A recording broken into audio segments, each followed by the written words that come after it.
Good evening, everyone. My name is Martin, and I'm just gonna discuss my homework today. So, first question: what would be a wonderful class atmosphere like? Okay, do you have any opinions about it? What would be a wonderful class atmosphere like? I really need to respond. Yes, yeah. Class. Okay. A good, Yes. yes, a good as atmosphere like is that the place, the arrangement of the classroom is nice. There's no chaotic. There's no what do you call this? No dead air. Okay. Everyone must speak. Everyone must share.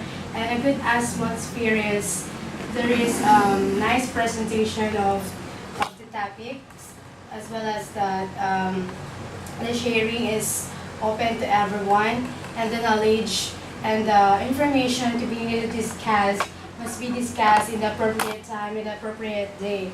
It is because if we're going to stop it in a moment, in some point the students may say that the lessons keep on repeating and repeating. So for them it's kind of boring. It's kind of putting them in a strike of boredom. So in that case, the teacher must always prepare, must always ready, must always prepare. The presentation must run smoothly and harmoniously. So that's create a good atmosphere inside the classroom. Wow, okay, very good. I think she answered everything. So I'm done. You Thank can tell very cast much. Right? Thank you. Wow, a very good student, I think. So as a teacher, I think it's our responsibility to make our class a wonderful class. Okay? How to make it a wonderful class atmosphere. So first, because our students are Chinese students, was it Chinese and Taiwanese students, actually they just seldom to smile. So what you have to do first as a teacher, you have to begin its class by greeting the student with smiles. That's very important, okay? It shows that you are a very friendly teacher.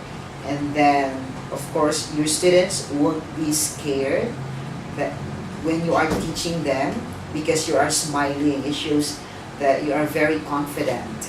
So that's very important. Second, you should always prepare your lesson plan. Lesson plan is very important because it guides us and it makes our class smoothly. That's very important because if you don't have lesson plan, sometimes you just rattle what you're gonna teach. Sometimes you are not sure what you're gonna say to your students. So it's very important that you have lesson plan. So as a teacher, you always prepare your lesson plan ahead of time. And then third one, change how you interact as much as necessary. Because our students are different individuals. Some students are just beginner, let's say very beginner, and then intermediate and advanced students. So as a teacher, you should change how you interact with them. So for example, you are teaching the beginner student, you should be also like a beginner teacher. So you have to speak slowly and not very fast, okay? Just relax when you teach them. And sometimes you have to change the tone of your voice. This is very important. And for example, you are teaching kids a storybook. So you have to make your voice sometimes very loud and sometimes very silent. So that's very important. And then fourth one is you have to encourage the students with positive feedback whenever possible. Feedback also is important. In this case, I think the students will know if they are improving or not. So as a teacher, you have to give always positive feedback, and your feedback must be constructive criticism to them. For example, if your students do right thing or do good thing in their studies or in their subjects, so you have to praise them like, oh, very good, okay, good job. But if the students fail to in this task, you have to encourage them, like you have to do your best next time. And then I think the students uh, gonna have confidence, and they will become more inspired to do their task next time because the teachers praise them. And then the fifth one, you always give more positive words in everything that you write and talk about. As I said a while ago, you should always say the positive words to your students because they are very scared and they are lack of confidence, so like they are scared to express themselves. So always be friendly to them and speak positive words, even though sometimes it's not really like that, but you have to act because you are a teacher, you guide them, okay. And then the sixth one, use bright warm colors in materials. This is very important if you are teaching kids. So in computer also we use materials. So you can use only the Google, the YouTube, but you have to use the bright warm colors in materials so that it will be catching to their eyes because kids love attractive things. Oh, now is seventh. We are now in seventh. Try to know your students' interest.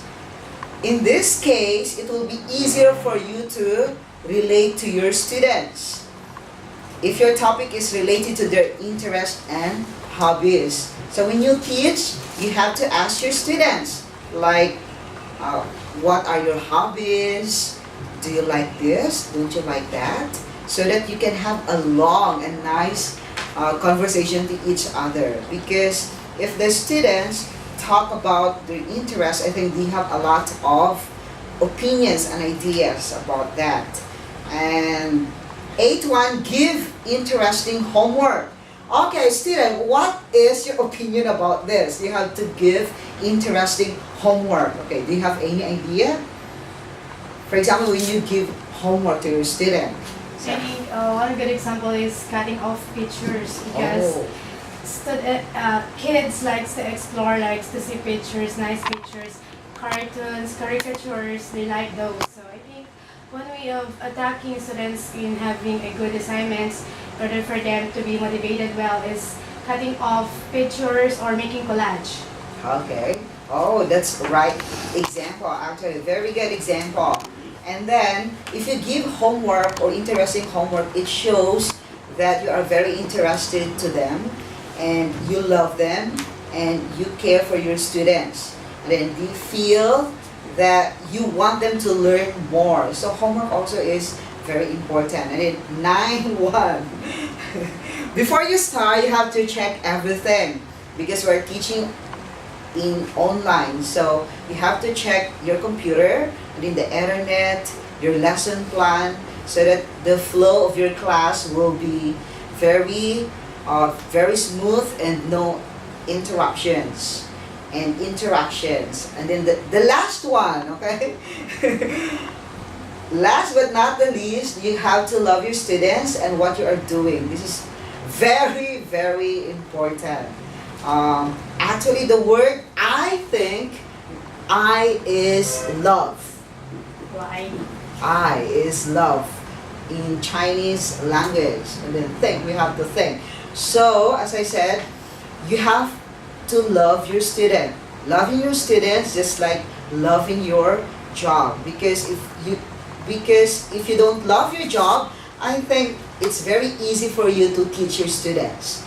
And also you have to understand your students, love them in everything that they do. So I think that's enough for today. Always remember, learn more, teach less. Always make learning enjoyable. Thank you.